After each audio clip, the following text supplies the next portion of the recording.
તો ગાય ગઈ અને ગાય આમ દોડતી દોડતી આવીને તો આંચળમાંથી ને દૂધ સ્રવવા માંડ્યું, કારણ કે આટલા થાન ભરાઈ ગયા હતા. બછરાને કે તું ધાવી લે પેલા.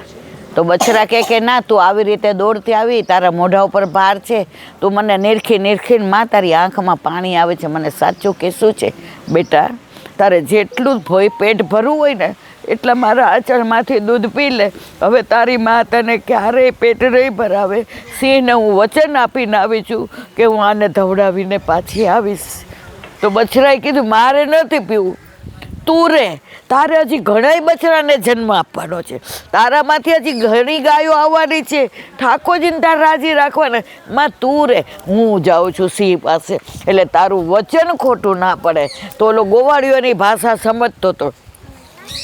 એણે કીધું બેમાંથી કોઈએ નથી જવું, તમે બે રહ્યો, હું જાઉં છું, કારણ કે ગાય મારી નથી, ગાય ઠાકોરજીની છે, મારા ઘરમાં ઠાકોરજી બિરાજે છે, એટલે તમને બેયને હું અહીંયા જીવતા રહેવા દઈશ અને હું જઈશ. મારા જેવા તો કેટલાય ગોવાળિયા થશે, પણ તમારા જેવી ગાય થશે નહીં. ત્રણેય જણા દોડ્યા અને ત્રણેય જણા એકયારે સિંહ પાસે આવ્યા. બછરું કે મને ખાઈ જાવ, ગાય કે મને ખાઈ જાવ, ગોવાળીઓ કે મને ખાઈ જાવ. સિંહમાંથી ધર્મરાજા પ્રગટ થયા. હું તારી પરીક્ષા કરવા આવ્યો હતો કે તારા વચનમાં બધાને વિશ્વાસ છે. ગાય સૌની માતા છે, સૌની સાચી માત ગણા. રેખું પડતા ને, જગમાં ગાય ગાય ગાય, એની કતલ કેમ કરાય, જગમાં ગાય ગાય. આખું સરસ છે, પણ એનું તાત્પર્ય એ છે કે માં 1 વર્ષ દૂધ આપે ને તોય આપણે એમ કહીએ છીએ કે માં તારું ઋણ તો હું જોડા સીવડાવું ને મારી ચામડીના, તોય હું ન તને ચૂકવી શકું. પણ આ ગાય તો જીવે ત્યાં સુધી દૂધ આપે છે, અને ગાયના દૂધમાં જે સોનાનો અરગ છે, જે તત્વો છે, એ બીજા કોઈ પશુમાં નથી.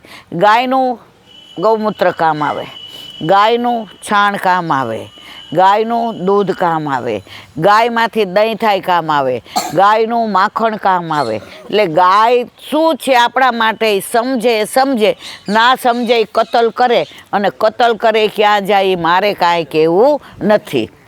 તો મારા વાલા, તરત ધર્મરાજાએ કહ્યું કે હું તારા ઉપર પ્રસન્ન છું અને હું તને વચન આપું છું કે દુનિયામાં જ્યાં સુધી તું જીવીશ ત્યાં સુધી ગૌ માતા બહુલા ગાય તરીકે તું પૂજાઈશ. અને ત્યારથી બધાય અહીંના ગામના ને વ્રજવાસીઓ ગાયની પૂજા કરે અને પછી જ મોઢામાં કાંઈ નાખે. હવે ગૌ માતા તો લીલામાં પહોંચી ગયા. એનું સ્ટેચ્યુ બનાવ્યું, મૂર્તિ બનાવી, અહીંયા છે, દર્શન કરજો બધા. સ્ટેચ્યુ બનાવ્યું અને એની પૂજા કરે ને, એને માળાજી ધરાવે ને, એને ચોખા ને, એને વધાવે ને. હવે અહીંયા યવન આવ્યો. યવન એટલે સમજો ને, આપણે નામ ન લેવાય. હવે એ હકેમ તરીકે આવ્યો. એણે કીધું અમે પૂર્તિ પૂજામાં માનતા નથી, ચાલો તમારી ગૌ પૂજા બંધ કરો, હવે અમારે કોઈને ગૌ પૂજા કરવા દેવી નથી. તો બિચારા બધાએ ખાવા પીવાનું બંધ કરી દીધું કે અમે ગૌ અમારા બહુલા ગાયની પૂજા કર્યા વિના મોઢામાં જળનું બિંદુ પણ નાખશું નહીં. આપણો વલ્લભ કેટલો કૃપાળુ છે. પદર રજક ગંધ પ્રતાપ. દૂરથી સમાચાર મળ્યા કે અહીંયા આવી વ્રજવાસીઓને તકલીફ થઈ છે. દોડતા દોડતા વલ્લભ બહુલાવનમાં આવ્યા અને બધાય વલ્લભના સ્વરૂપમાં જોઈને આસક્ત થઈ ગયા. વલ્લભે કીધું કેમ બધાય મૂંઝાયેલા છો, કેમ બધાના મુખારવિંદ પર આવા ભાવ છે? બધાય આંખમાંથી અશ્રુ દ્વારા કહેવા માંડ્યા, જે રાજ, અમે કરોડો વર્ષોથી આ પૂજા સારસ્વત કલ્પથી કરીએ છીએ, પણ આ યવને અમને ના પાડી અમારી બહુલા ગાયની પૂજા કરવા દેતા નથી, એટલે અમે બધાએ જળને અન્ન છોડી દીધું. તો કે કેવી રીતે કરવા દે પૂછો? તો કે એણે શરત કરી છે કે આ ગાય ઘાસ ખાય તો પૂજા કરવા દો. વલ્લભ કે એને કયો કે આવે. કેવડાવ્યું તો યવન આવ્યો. એ કે બોલાવો તમારા ગુરુને.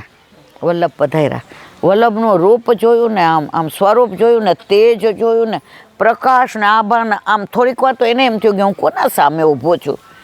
પછી કે બોલો ભાઈ, એ કે ઘાસ ખવડાવો. વલ્લભ કેવો હોય એમાં શું, તો ઘાસનું મોટું પરાત ભરીને મોઢા પાસે ન મૂક્યું, ક્યાં મૂક્યું? પૂંછડા પાસે. તો જેવું વલ્લભે કીધું, માં ગાય માતા અમારા ઉપર કૃપા કરીને ઘાસ આરોગો, તો ગાય ઊભી થઈને આમ કરીને પાછળ વળીને ઘાસ આરોગવા માંડી. અને ત્યારથી ને બધાએ કીધું કે ક્યારેય હવે અમે ગૌ પૂજામાં આડે આવશું નહીં. પણ શરત એટલી છે વલ્લભને કે મને તમે શરણે લ્યો. કોણે કીધું? પેલા યવને, પેલા હાકીમે. વલ્લભ કીધું, ભાઈ આ જન્મમાં તારો અધિકાર પુષ્ટિમાં નથી, હજી તારે તારા બધાય કર્મો ખપાવવાના છે. એટલા માટે થઈ અને મારો પુત્ર તારો અંગીકાર કરશે. એ યવન ગોકુળમાં મેહા ઢીમર થયા. આપણે મેહા ઢીમરના કેટલાય કીર્તન આવે છે. એ મેહા ઢીમર, હવે મેહા ઢીમરના ઠાકોરજી ક્યાં બિરાજે છે? નવનીત પ્રિયાજીમાં. ક્યાં? રાજા ઠાકરનું મંદિર છે ત્યાં. હવે કેવી રીતે આવ્યા એ કહી દઉં 5 મિનિટમાં, કહું ઘરે જવું છે તો એ મેહા ઢીમર શું, આ યવન શું બન્યા? ગોકુળમાં મેહા ઢીમર, આ માછીમાર, બરાબર છે. હવે ત્યાં માછીમારનો ધંધો કરે યમુનાજી કિનારે. હવે ગુસાઈજી પધાર્યા. હવે વલ્લભે વચન આપ્યું હતું કે મારો દીકરો તારો અંગીકાર કરશે. તો એ માછીમાર હતો, એણે ઝાડ હાથમાંથી, એટલે ગુસાઈજીએ નાગજી ભટ્ટને કહ્યું, નાગ્યા એને આ રૂપિયો આપને કે આજે એ માછલી ક્યારેય મારશે નહીં. જ્યાં સુધી મારા પાલ અહીંયા છે ત્યાં સુધી એ માછલી ન મારે, કારણ કે અમે જીવ હત્યામાં માનતા નથી, અમે જીવ બચાવવામાં માનીએ છીએ. ઓલા રૂપિયો લીધો, રાજી થઈ ગયો કે આખો મહિનો કામ કરું તોય રૂપિયો નથી મળતો, ના તો મને આ ચાંદીનો ખણખણતો રૂપિયો મળી ગયો. અને એ તો એ આમ જોવા માંડ્યો, એ ઓલા ભગવાનને રૂપિયો આપ્યો ને એનું દર્શન મને ક્યારે થાય? એ ભગવાન મને ક્યારે દેખાય? એ પાછા ક્યારે આવે? એમના કપડની અંદર જે તિલક હતું, જે જગારા મારતું હતું, એમના મુખારબિંદનું તેજ એવું હતું, એ ભગવાન મને એકવાર દર્શન આપે તો મારતો રૂપિયો જોતો નથી. કારણ ગુસાઈજીનું સ્વરૂપ એવું હતું, સાક્ષાત પૂર્ણ પુરુષોત્તમ. પછી ગુસાઈજી અંદર ગયા એટલે ઓલા મેહા ઢીમરે નાગજી ભટ્ટને કહ્યું, એ કે ભગવાન અમને તમારે જેવી કંઠી આપી, એ કે પૂછવું પડે, પણ એ કે સાચું કહી દેજો, અમે કાંઈ હારા માણસ નથી, અમે કાંઈ વાણિયા બામણ નથી, અમે તો માછીમારના ધંધા કરીએ છીએ, તો અમારા જેવાનો અંગીકાર કરે. એટલે નાગજી ભટ્ટે પૂછ્યું, જીરાજ આ તો આવી વાત કરે છે. નાગ્યા એના માટે તો અહીં આવ્યો છે, કારણ વચન આપ્યું હતું ને અહીંયા કે તારો અંગીકાર મારો દીકરો કરશે. અનુસંધાન સમજાય છે બધાને કે નથી સમજાતું? બરાબર. એટલે ગુસાઈજીએ કહ્યું, આ મારી પાતર જૂઠણી એને દે. જેવી જૂઠણની પાતર લીધી, ઓલી જે એની હતી માછલી મારવાની જાળ, એ ફેંકી દીધી. અને ત્યાં જ ઊભા રહીને નક્કી કર્યું કે આ પાતરમાં ચોટેલું છે એ રોજ આટલું આટલું લઈશ, પણ હવે ગુસાઈજી વિના રહીશ નહીં. અને પછી ગુસાઈજી એને બ્રહ્મ સંબંધ આપ્યું અને કીધું કે લે તને ઠાકોરજી પુષ્ટ કરી દો. મારા વાલા, અમે કેવું ખાવાવાળા, અમે કેવા. તો કે હવે તું વૈષ્ણવ થઈ ગયો, હવે તું કેવો હતો એ ભૂલી જા, હવે તું કેવો છે એને યાદ કર. અને આટલું સરસ બાલકૃષ્ણજીનું સ્વરૂપ પધરાવી દીધું. એ બાલકૃષ્ણજીની સેવા બે કરે. હવે એમાં એની વહુ પ્રેગ્નન્ટ રહી અને આ મથુરા ખરીદી કરવા ગયો. હવે પાછળથી એની વહુએ દીકરાને જન્મ આપ્યો. તો ઠાકોરજી સેવા વિના રહ્યા, કારણ કે ઓલો તો હાલીને મથુરા ગયો. તો બપોરે 2 વાગ્યા એટલે ઠાકોરજી કહે, ઊભી થા, આ બધું છાણથી ચોળી લે અને ગૌમૂત્રથી નાહીને સામગ્રી કરીને મને ભોગ ધરાવો, મને ભૂખ લાગી છે. અને એણે સુવાવડમાં ગૌમૂત્રથી સ્નાન કરી, છાણ લેપી અને ઠાકોરજીની સામગ્રી કરીને ધરાવી. ઓલો આવ્યો ને બધાય સમાચાર આપ્યા કે દીકરો, અરર દીકરો આવ્યો. તો મારા ઠાકોરજીનું શું? હવે મારા ઠાકોરજી ભૂખ્યા રહ્યા હશે. આવ્યા એટલે કે લાવો જલ્દી પહેલાં, એટલે કે ઊભા રહ્યો જો, ઠાકોરજીને ભોગ મેં ધર્યા. તો મારવા ગયો, ઠાકોરજી હાથ પકડી લીધો. એ મેં કીધું છે મારી આજ્ઞાથી ને એ સુવાવડી નથી, એ મારી સેવક છે. એને હું આજ્ઞા આપું તો સેવા કૃતિ ગુરુ રાજ્ઞા બાધનમ વા હરિછયા. અને ત્યારે પછી 2 જણા રાજી થયા અને એમના માથે બિરાજતું એ સ્વરૂપ આજે નવનીત પ્રિયાજીમાં નવનીત પ્રિયાજીની બાજુમાં રાજા ઠાકોરના મંદિરમાં ગોકુળમાં બિરાજે છે. બધા ત્યાં દર્શન કરજો. આવી તો ગાયની કેટલી વાતો. પેલો એક ગાય હતી અને એક બળદ હતો. તો ગાયને લઈને ગોવાળિયો જાય અને બળદને લઈને વેંઢારે, એટલે ઓલું વજન લઈ જતા હતા. કેટલું 1 મિનિટ છે હવે રેખો? 1 મિનિટ છે હવે? હા. તો 2 જતા હતા. તો પછી બળદને થોડું આમ તકલીફ થવા માંડી, એટલે ઓલાએ ગધેડો લઈ લીધો કે આ ગધેડા ઉપર બધું વેંઢારું. ગધેડા ઉપર બધું નાખ્યું. પછી ગાયને છોડી દીધી. પછી બળદ ઉપર નાખ્યું.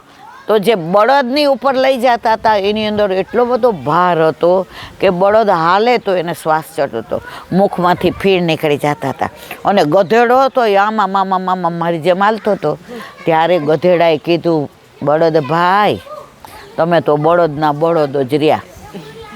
એ કે આપણા ઉપર વધુ ભાર કોઈ વેંઢારે ને તો ઠપ કરતું નીચે બેસ જવાય, એટલે થોડો ઓછો કરે, અને હજી વધુ લાગે ને તો આપણે હલાય જ નહીં, ત્યાં ભૂંકવા મંડાય. કે એટલે આપણા ઉપરથી ભાર પાછો ખેંચી લઈએ, તમને કાંઈ આવડતું જ નથી. ત્યારે બળદે જવાબ આપ્યો, બધાએ સાંભળવા જેવો જ.